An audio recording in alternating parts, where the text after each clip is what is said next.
Mummy papa लाए थे हमको झाड़ फूक करवाने, हमको वो चीज़ का प्रॉब्लम है।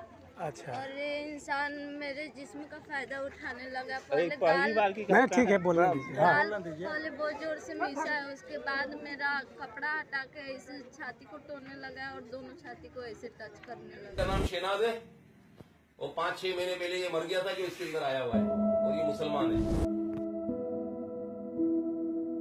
सबसे पहले तो आप जान लीजिए कि जो मौलवी है वो 52 साल का है, 52 साल का, और जो लड़की है वो 12 साल की है।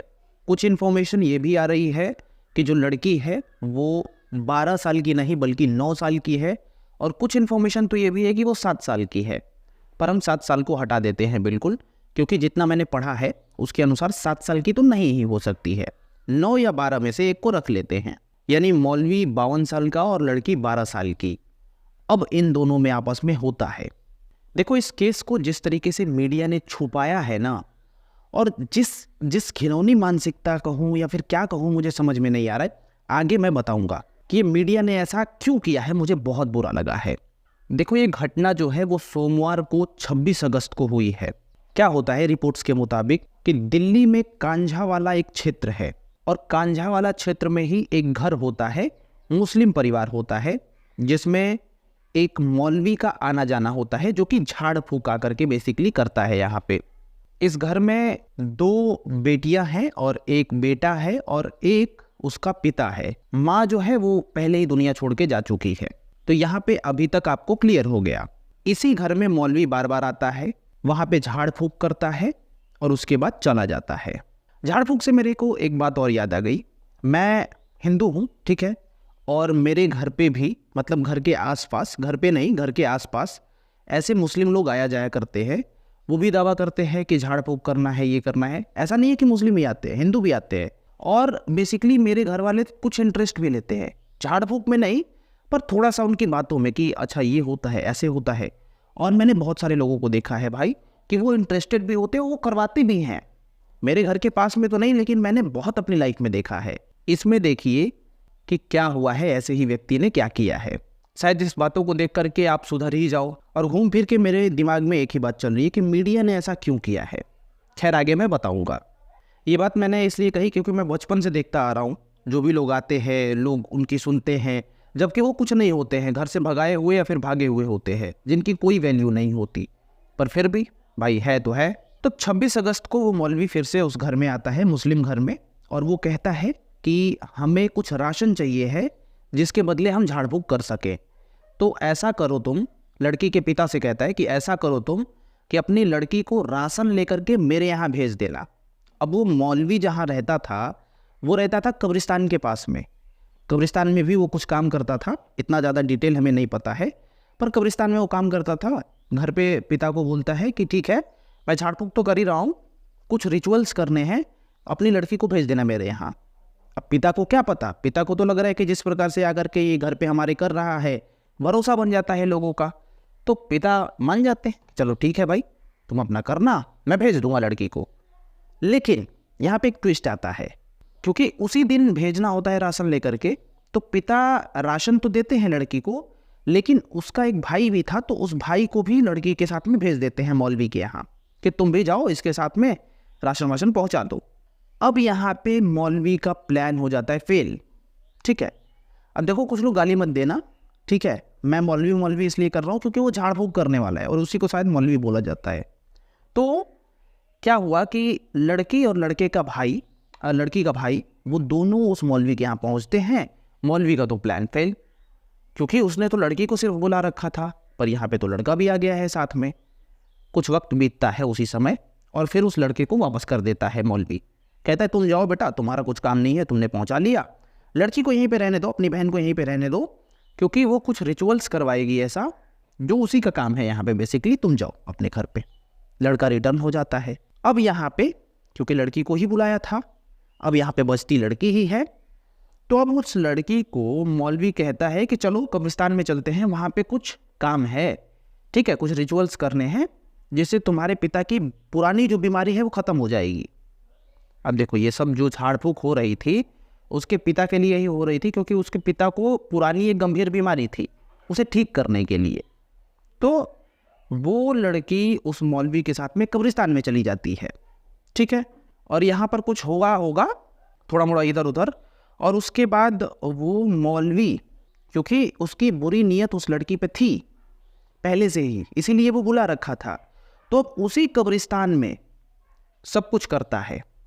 अब मैं ज़्यादा खुल करके नहीं बोल रहा क्योंकि शब्द थोड़े से नियंत्रण में रख के ही बोलना अच्छा लगता है, ताकि आपके साथ कोई छोटा भी बैठा हो वो भी सुन ले, फैमिली के साथ भी हो तो वो भी सुन ले। पर इतना आप लोग समझ जाइए, क्योंकि इतना तो मेरे को बोलना ही पड़ेगा, ताकि आप लोग भी कम से कम तो सुधरो, या फिर आपके आसपास जो लोग ऐसा करते हैं, झरवाते फुकवाते हैं, उनको थोड़ा ये वीडियो भेज देना कि ऐसा भी होता है दुनिया में, बच के रहो। कई जगह मैंने देखा है कि पहले तो सुलाया जाता है या फिर कुछ पिलाया जाता है, उसके बाद मौलवी लोग करते हैं। पर यहाँ कब्रिस्तान में उस लड़की के साथ मौलवी बिना कुछ सुलाए पिलाए कुछ भी नहीं करता, डायरेक्ट चालू हो जाता है और वो उसके साथ सब कुछ करता है, संबंध बनाता है बेसिकली।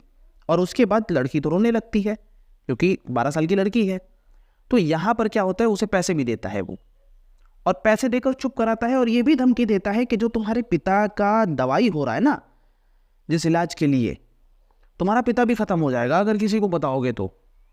रिचुअल्स है, किया, चुप रहो और घर जाओ, पर किसी को बताना मत। ये धमकी देता है कि पिता भी खत्म हो जाएगा। अब देखो, लड़की की माँ तो है नहीं, 3 बच्चे ही हैं, 2 बहनें और 1 भाई, पिता भी नहीं रहेगा तो फिर क्या होगा। तो इसी वजह से लड़की चुपचाप शांति से घर जाती है, ज़्यादा कुछ बोलती चालती नहीं है।